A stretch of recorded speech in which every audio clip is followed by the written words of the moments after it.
எனக்கு தெரிஞ்சு நேற்றே தயிர்ச்சோறு புளிச்சோறு கட்டி வந்துருவார்னு நினைக்கிறேன். எங்கேயுமே சாப்பிட்ருக்க மாட்டேன். அவரை நீ எனக்கு அறிமுகப்படுத்தி வச்சிங்க. அவரை கொரோனா காலத்தில் நான் படுத்தின பாடம் உங்களுக்கு தெரியுமா? அவர் படுத்தின பாடம் தெரியுமா உங்களுக்கு? எவ்வளோ ஒரு டிஜிபிட்ட என்னென்ன கேட்பான். நான் ஃபோன் பண்ணி கேட்டு, அர்ஜுனா சார் மருமையாக பேசுகிறேன் சிங்கப்பிள்ளின்னு, சொல்லுங்கள் என்ன செய்கிறீங்கண்ணே? அது கிடைக்குமாண்ணே? ஷாக் ஆகிட்டார். பெரிய இயக்குநர்கள்ட்ட இருந்தால் படம் கிடைக்கும். அடுத்து எங்கள் அன்னை சீமான் என்னை வீட்டில் வெங்காயம் உரிச்சா படத்தில் டைரக்டர் ஆகிடலாம். இப்போ 11 மணிக்கு வந்துடுறாங்கடா தம்பியெல்லாம், போடா முதல் நான் சொல்கிறத எழுதுறான்னு. ஒரு 60 முட்டை. அதே மாதிரி 3 மணிக்கு வந்தாக எங்கேருந்து வர்றாங்கன்னு இது, எப்படி சாப்பிட்டு போகிறாங்கன்னு இது, தட்டை கூட கழுவாமல் போயிடுவாங்க.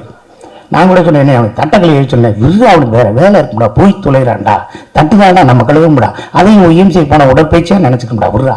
திரையில தன் இயக்கம் மற்றும் நடிப்பு மூலமா சிரிக்கவும் நெஞ்சை உருக்கவும் வைக்கும் நடிகர் இயக்குனர் சிங்கம்புலி அவர்களை பேசுமாறு அன்புடன் அழைக்கிறோம்.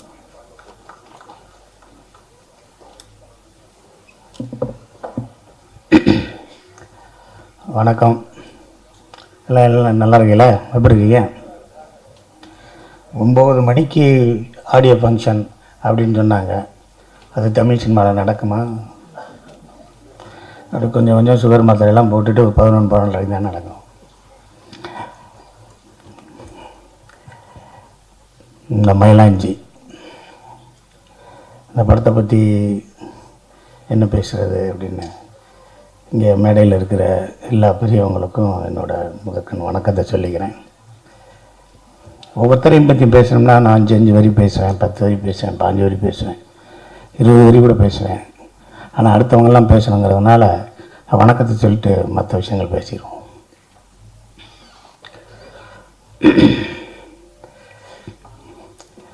இது இந்த படத்தின் தயாரிப்பாளர் டாக்டர் அர்ஜுன் அவர்கள் என்னோட மாமா.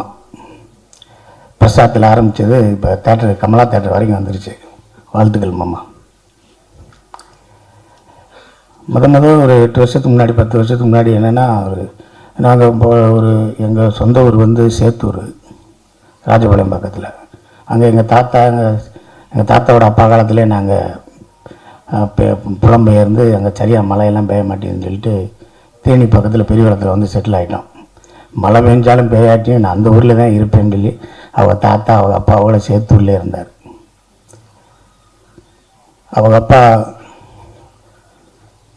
தமிழ்நாடு டிரான்ஸ்போர்ட் கார்பரேஷனில் ஒரு டிரைவர், எங்கள் அப்பா தமிழ்நாடு டிரான்ஸ்போர்ட் கார்பரேஷனில் ஒரு கண்டக்டர், எங்கள் தாத்தா அதே டிரான்ஸ்போர்ட் கார்பரேஷனில்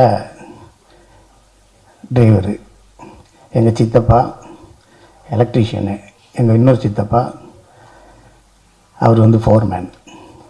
நாங்கள் ஒரு 4 பஸ் வச்சுருந்தோம். அதை டிவிஎஸ் கொடுத்தோம். டிவிஎஸ் தமிழ்நாடு எடுத்துருச்சு.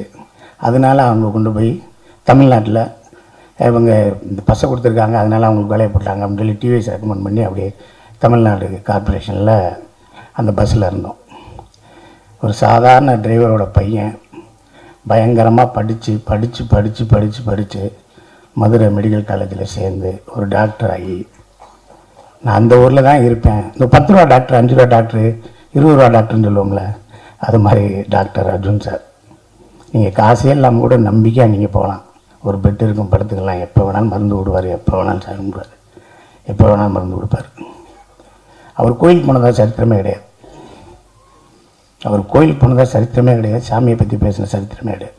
அப்பா, அம்மா, பாரதியார், வள்ளுவர், அவ்வளோதான். கம்பர்.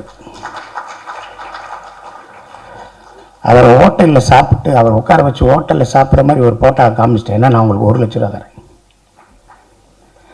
இப்போ கீழே வச்சுருக்க தண்ணி எடுத்து அவர் 1 மடக்கு குடிச்சிட்டாருன்னா உங்களுக்கு 2 லட்ச ரூபா தரேன். ஏசிலேயே கொண்டு போய் 3 மணி நேரம் உட்கார வச்சுட்டேன்னா 4 லட்ச ரூபா தரேன்.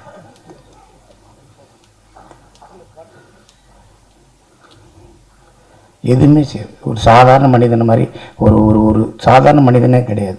இப்போ ஒரு காமெடி ஒரு வார்த்தையெல்லாம் வருதில்ல, அவங்கெல்லாம் மனித இனத்துக்கு அப்பாற்பட்டவர்கள்னு சொல்ல வருதில்ல, அது மாதிரி அவர் ஒரு தனி மனித ஒழுக்கம் அவரை மிகப்பெரிய லெவலுக்கு கொண்டு போயிருக்கு. இப்போ கூட நேற்று சென்னையிலேருந்து வந்திருக்காரு, இது சேத்தூர்லேருந்து வந்திருக்காரு. எனக்கு தெரிஞ்சு நேற்றே தயிர்ச்சோறு புளிச்சோறு கட்டி வந்துருவார்னு நினைக்கிறேன். எங்கேயுமே சாப்பிட்ருக்க மாட்டார், இனிமேலும் சாப்பிட மாட்டார். நீங்கள் ஏதாவது ஒரு அன்பாக ஏதாவது கொடுத்துருங்க, காயின் வாங்கி வச்சுட்டு பின்னாடி வச்சுக்கிறாரு, அதுக்கப்புறம் யார்கிட்டயா கொடுத்துருவார். 8 வருஷத்துக்கு முன்னாடி 10 வருஷத்துக்கு முன்னாடி என்னை பார்க்குறாரு. நான் என் குலதெய்வம் கோயிலுக்கு போகிறேன், என்கிட்ட வந்து மாமா எனக்கு ஒரு படம் பண்ணுங்க அப்படின்னாரு. பண்ணிடுவோம் மாமா. எவ்வளோ செலவாகும் அப்படின்னாரு. இவ்வளோ ஆகும் இவ்வளோ ஆகும் அப்படின்னாங்க. சரி மாமா சரி மாமா பண்ணிடலாம் கையில் எங்கள் மாமா என்கிட்ட ஒரு கதை சொல்லுவார். மாமா இந்த கதை வந்து அப்படி இருக்கு மாமா, இப்படி இருக்குன்னு 4 வருஷமாக பேசுகிறோம். இல்லை மாப்பிள்ள, அது வந்து கண்ணை பார்க்குது, காதை பார்க்குது, மூக்கை பார்க்குது, காலை பார்க்குறான், அப்படியே பின்னாடி தான் பார்க்குறேன், ஆனால் மூஞ்சியை பார்க்கல மாப்பிள்ள. மாமா ரொம்ப குழப்பறீங்க மாமா என்னைய. அப்படியே போச்சு. எனக்கே நல்லதாக தெரிஞ்சு மாமாவை வந்து நான் அவரை சினிமாவை கூப்பிட்டு வந்து மாமாவுக்கு ஏதோ நல்லது நடந்துச்சுன்னா ஓகே, மாமாவுக்கு ஏதாவது ஒன்றுச்சுன்னா சிங்கப்பிள்ளை கரெக்ட் பண்ணி டாக்டர் காலி பண்ணி தாண்டிடுவாங்க. ஆக நான் லேட் பண்ணது கூட மாமாவுக்கு நல்லது. மாமா வந்து படம் எடுத்தேங்கனாரு, நான் எடுக்கலை. ஆனால் ஏன் எடுக்கலைன்னா அவர் சொன்ன கதையை நான் பண்ணாதனால நான் எடுக்கலை. ஆனால் அஜயன் பாலாவை சந்திக்கும்போது அஜயன் பாலா சொன்ன கதையை கேட்டிருக்காரு, அதை தான் எடுக்கிறாரு. அப்போ என் மாமா மேலே எனக்கு கோபம் வருமாறு தான். ஆனால் இருந்தாலும் இந்த மயிலாஞ்சிக்கு அவர் சேர்த்த ஒரு கூட்டணி இருக்க, செலியன், ராஜா சார், ஸ்ரீகர் பிரசாத் இப்படிங்கிற ஒரு மிகப்பெரிய கூட்டணி இருக்கு. இந்த கூட்டணிக்கு வந்து மாமா வந்து எவ்வளோ தூரம் சினிமாவை நேசிச்சுன்னா இந்த கூட்டணிக்கெல்லாம் நல்லது சொல்லுவார் அப்படின்னு ஒரு விஷயம் இருக்குது. சினிமாவை அதிகமாக நேசிக்கிற ஒரு கேரக்டர் அவர், ரொம்ப அதிகமாக நேசிப்பார். நான் அவரை பார்த்தேன்னா, மாமா மண்டவலிக்கு என்ன மருந்து கொடுக்குறைய, கை கால் வலுப்புக்கு என்ன செய்கிறது, தூக்கவில்லாம் என்ன செய்யலாம், தண்ணி அடிக்காமல் இருக்க என்ன செய்கிறது, அப்படி இப்படிலாம் நம்ம கேட்போம்.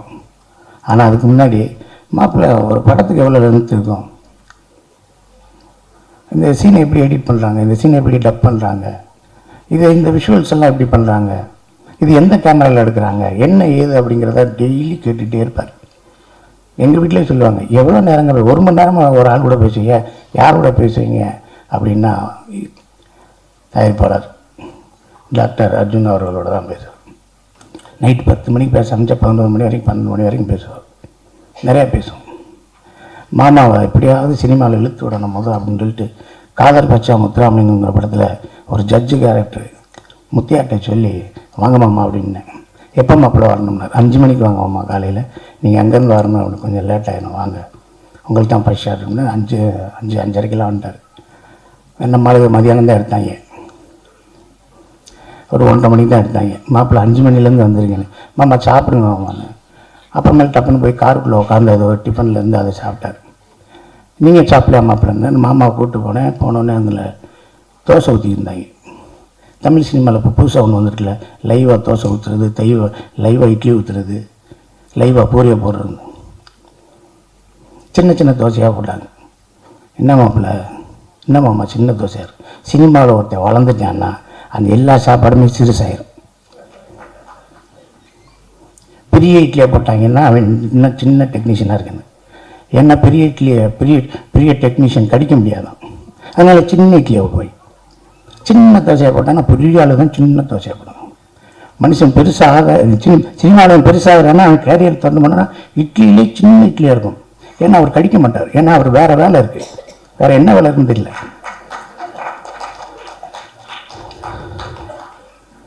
போன உடனே தோசை ஊற்றிருந்தாங்க. ஒரு தோசை ஊற்றுங்கண்ணே, தோசை ஊற்றுனாங்க. அப்புறம் இன்னொரு லைட்மேன் வந்தார். அண்ணே ஒரு வெள்ளைக்கருவு மட்டும் ஊற்றி ஒரு தோசையை போடுங்கன்னாங்க. அதையும் பார்த்தாரு. அண்ணே வெள்ளைக்கருவு மஞ்சள் கருவு கொஞ்சம் கலக்கி வெங்காயத்தோடு சேர்த்து ஊற்றுங்கன்னாங்க. அதையும் பார்த்தாரு. ஏன் மாமா இப்படி ஒவ்வொருத்தருக்கும் தோசை சுடுவாங்களாண்ணா அப்படின்னு நினச்சேன். மாமா இன்னும் 2 வருஷம் லேட் ஆகும் போல படம் எடுக்கிறது.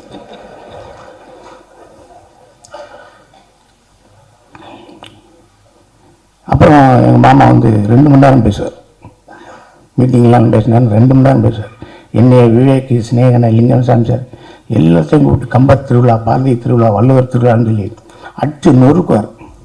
ராஜபாளையம் சேத்தூர் விருதுநகரிலே கல்லைக்கு எடுப்பார். ஒரு 1.5 கிலோமீட்டருக்கு கொட்டடிச்சு இழுத்துட்டு போவார். டங்கடா.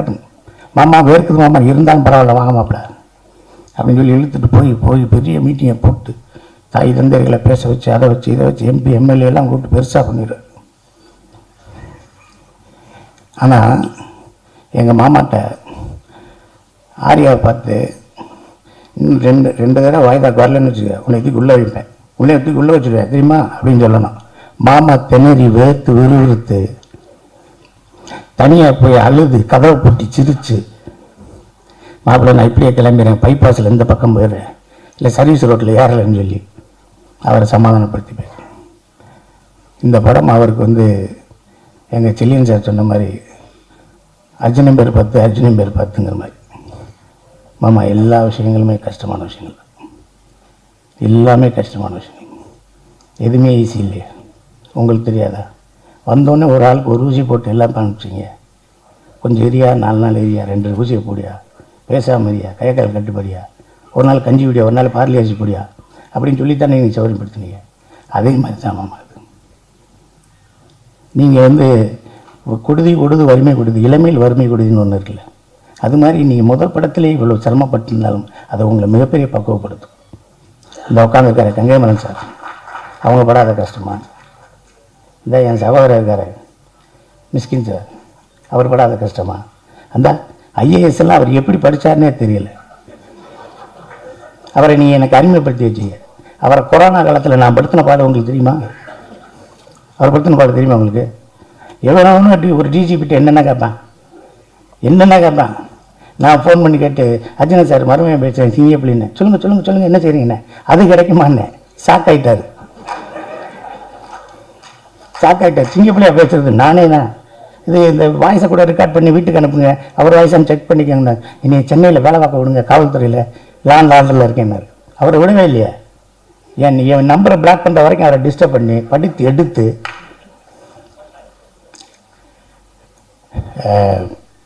அன்னைக்கு நடந்து போயிட்டு இருக்கையில் அந்த ₹1 தூக்கி இவர் ₹1 கொடுத்தாராம், அவர் ₹1 வச்சுக்கிட்டாராம். அந்த காசை வச்சுக்கிட்டு எப்படி இருந்தீங்க? இன்கம் டேக்ஸ் ரைடெல்லாம் வந்தால் என்ன ஆயிருக்கும்? நானும் எத்தனையோ பேரோட நடந்து போகிறேன், என்கிட்ட தான் ₹10 வாங்கிட்டு போகிறாங்க, எனக்கு ஒருத்தையும் கூட காசு கொடுக்கல. தமிழ் சினிமாவில் ஒரே ஒரு விஷயம், பெரிய இயக்குநர்கள்ட்ட இருந்தால் படம் கிடைக்கும். அடுத்து எங்கள் அன்னை சீமான் என்னை வீட்டில் வெங்காயம் உரிச்சா படத்தில் டைரக்டர் ஆகிடலாம். நீங்கள் ஒன்றுமே வேணாம், எங்கள் அண்ணன் வீட்டில் போய் தினம் போங்க, சாப்பாடு போடுவார், அது போடுவார், இதை போடுவார். சாப்பாடுன்னு சாதாரண சாப்பாடெலாம் கிடையாது. ஒரு தடவை என்ன செஞ்சார், பாலா சார்ட்ட வேலை பார்த்துக்கிட்டு இருக்கேன், அண்ணன் சீமான் என்னை வீட்டுக்கு போயிட்டேன். மத்தியானம் சாப்பிடுவோம்டா அண்ணாரு. நான் சாப்பிடுவேன். சரி ஏதாவது வாங்கிட்டு வந்துடு, நான் சாப்பிட்டு வந்தேன், வா காலையில் OMC வாக்கிங் போகலாம், ஓடணும்டா நீ அப்படின்னு கூப்பிட்டு போயிட்டார். மதியானம் போய் சாமி வாங்கிட்டு வரேன். எனக்கு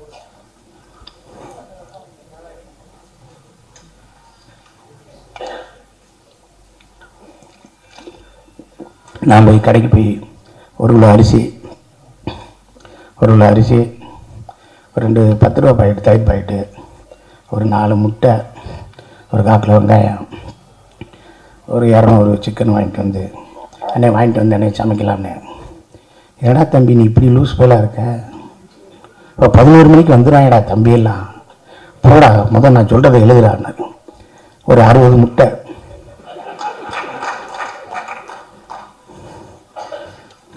6 கிலோ கோழிக்கறி, 4 கிலோ மட்டனு, அந்த இது மாதிரி இருக்குங்கடா, வரகரிசி மாதிரி இருக்குங்கடா, அது 2 கிலோ வாங்குடா, சின்ன வெங்காயம் ஒரு 5 கிலோ வாங்குடா, பச்சை மிளகா வாங்குடா, இல்லை 3 லிட்டர் தயிரை வாங்குடா, அந்த பொம்பளை பிள்ளைகிட்ட சொல்லி ஒரு 30 பேர் சாப்பிட்ற மாதிரி ரசம் வைக்க சொல்கிறா, இல்லை அவனுக்கு ரசம் தானே பிடிக்கும், சாப்பிட மாட்டான்டா, இந்த கொஞ்சம் போல் பழைய சோறு தான் தனியாக வைக்க சொல்கிறா, அந்த தயிரை தனியாக வைக்க சொல்கிறா, அந்த மோர் வெங்காயத்தை வைக்க சொல்கிறா, சின்ன வெங்காயம் நிறைய பேர் சாப்பிடுவாங்கடா. இதை இல்லாமல் 60 முட்டை என்ன வைக்க வைடா பார்த்தாடா பாடுறா அப்படின்னா, அதே மாதிரி 3 மணிக்கு வந்தாக எங்கேருந்து வர்றாங்கன்னு இது, எப்படி சாப்பிட்டு போகிறாங்கன்னு இது, தட்டை கூட கழுவாமல் போயிடுவாங்க. நான் கூட சொன்னேன், அவன் தட்டை கழுவி சொன்னேன், இது அவனுக்கு வேறு வேலை இருக்கும்டா, போய் தொலைகிறான்டா, தட்டு தான்டா நம்ம கழுவும்டா, அதையும் OMC போன உடற்பயிற்சியாக நினச்சிக்கோம்டா விட்றா. போனீங்கன்னா நான் முத்துக்குமார்லேருந்து அத்தனை பாடலாசிலே வருவார், அத்தனை இயக்குனர் வருவாங்க, அத்தனை ஒளிப்பதியாக வருவார். நீங்கள் எங்கேயும் போய் ஒவ்வொருத்த வீட்டு கதவை தட்டி வாய்ப்பெல்லாம் கேட்கணும், அன்னை வீட்டில் உட்காந்துக்கிட்டே இருந்தாலே வாய்ப்பு வந்துடும். அந்த மாதிரி ஒருத்தர் எங்களுக்கு கிடைச்சது, நாங்கள் சென்னையிலே இருந்து போராடி வர்றதுக்கான ஒரு வாய்ப்பாக இருந்துச்சு. அண்ணனை பற்றி அண்ணனும் செல்லியனும் அப்படியே கோடம்பாக்கத்துலேருந்து அப்படியே நடந்தே போகலாம், வாய்ப்பே வரலன்னு செல்லியன் சார் சொன்னாங்க. சொல்லிடலாமா? செல்லியன் சார் சொல்லிடலாமா? ஐயோ ரொம்ப கஷ்டமாக இருக்குமே, ஒரு நம்ம ஒரு பெண்களாக பிறந்திருந்தா வாய்ப்பு கிடைச்சி பெரிய ஆளாயிருவோமோ, நடிகையாக இருக்கலாமா அப்படின்னு எங்கள் அண்ணன் கேட்டிருக்காரு. அதுக்கு செல்லியன் இருக்கும் அப்படின்னானா. அதுக்கு எங்கள் அண்ணன் சொல்லியிருக்காரு, நீங்கள்லாம் பெண்ணாக பிறந்தா சிவப்பாக பிறந்துடுவ, நல்லா பிறந்திருந்தேன்னா கருப்பு பிறந்துடுவேன், அப்பயும் எனக்கு பிரச்சனைடா அப்படின்ட்டு. இதெல்லாம் மயிலாஞ்சி ஷூட்டிங் அப்போ தனியாக நின்று பேசிக்கிறீங்க, நாங்களாம் சிரிச்சுக்கிட்டு இருப்போம். செகண்ட் ஷெட்யூல் போகல, என்ன சிரிக்கிறீங்க என்ன சிரிக்கிறீங்கன்னு கேட்டுக்கிட்டே இருப்பாங்க. ஸோ அவர்களுக்கும் அவர்களுக்கான பந்தம். ஒரே அறையில் ஒரு நாள் 10 நாள் பேசலாம், 20 நாள் பேசலாம், 2 மாதம் பேசலாம், 3 மாதம் பேசலாம். 4 வருஷம் 5 வருஷம் 6 வருஷம் பேச முடியுமா? எங்கள் அண்ணன் சீமான் அண்ணன், செலியன் sir, director Bala sir, Arthur Wilson, Jeyamohan, Ramakrishnan, இப்படியே உட்காந்து பேசிக்கிட்டே இருப்போம். 100 படம் பார்த்து ஒரு நல்ல படம் எடுக்க முடியாது. ஒரு படத்தை 100 தடவை பார்க்கணும்டான்னு எங்கள் அண்ணன் தான் சொல்லுவார். ஒரு நல்ல படத்தை 100 தடவை பாடுறா, நல்ல படத்தை பாடுறா. நீ அந்த ஃபெஸ்டிவல் போடுறதா, அந்த ஃபெஸ்டிவல் அதுவும் தூக்கி எறியல, ஒரு படம் பாடுறா. உலகத்தில் சத்யஜித், ஜேம்ஸ் காமரூன், அவன் இவன்லாம் சொல்லாதடா. இந்த பக்கத்தில் உட்காந்துருக்காடா தம்பி பாலா பேரை சொல்கிறா, பாலுமந்திர சார் பேரை சொல்கிறா, பீம்சிங் பேரை சொல்கிறா, பால் நீலகண்டன் பேரை சொல்கிறா, இல்லை டைரக்டரா, பெரிய டைரக்டரா எம்ஜிஆர் பேரை சொல்கிறா, அப்படி தான் சொல்லுவார். அது போட்டதற்குரிய இத்தனை பேர் இருக்காங்க. கங்கையம்மன் சார் படத்தில், ரெட்டு படத்தில், அஜித் படத்தில் நடிக்க சொல்லி அவர்கிட்ட போய் கேட்டேன். அவர் நான் ஆஃபீஸ்க்கே வரேன்ப்பா அப்படின்னாரு. ஆஃபீஸில் வந்தேன், கதையெல்லாம் சொன்னேன். எப்படிப்பா நான் பண்ணிடுவேனா வச்சிருவேனா அப்படின்னாரு. நீங்கள் பண்ணாலும் பண்ணாட்டியும் உங்களை பண்ண வச்சுருவேன் சார்னு. அது ஏதோ டேட்டு பிரச்சனை, அதனால் பண்ண முடியாமல் போச்சு. எங்கள் அண்ணன் சாரி என் சகோதரன், என் மூத்தவர், மதிப்புக்குரிய போற்றுதலுக்குரிய மிஸ்கின் சார், நான் 12 மணிக்கு ஐ லவ் யூ சொல்கிற ஒரே ஆள் அவர் தான். கேட்பார், என்ன சாப்பிட்ட அதை மட்டும் சொல்லும்பார். இல்லைடா 12:30 மணிக்கு பேசுகிறீங்களே அதை அப்படிம்பார். என்றைக்காவது ஒரு இடத்துல போய் கற்றுக்கலாம் அப்படின்னு போகும்ல, அது மிஸ்கின் சார் தான். நான் சைக்கோவில் பண்ணேன். ஒரு சைக்கோவில் அந்த த்ரில்லர் கேரக்டரை விரட்டி போகையில், என்னை காரை விட்டு இறங்க போகையில் ஒரு சின்ன சீக்வன்ஸ் சைலண்ட்டாக இருக்கும். அப்போ தேட்டர் ஆடியன்ஸ் எல்லாம் கத்துனாங்க, சிங்கப்புலி இறங்கிறாத உன்னை கொன்றுவான், சிங்கப்புலி இறங்கிறாத கொன்றுவான்னாங்க. நான் இறங்கினேன், அதே மாதிரி அந்த சீக்வன்ஸில் என்னை காலி பண்ணிடுவாங்க. அப்போ சொன்னாங்க தேட்டரில், இறங்காத கொன்றுவான்னு சொன்னேன்னு சொன்னாங்க.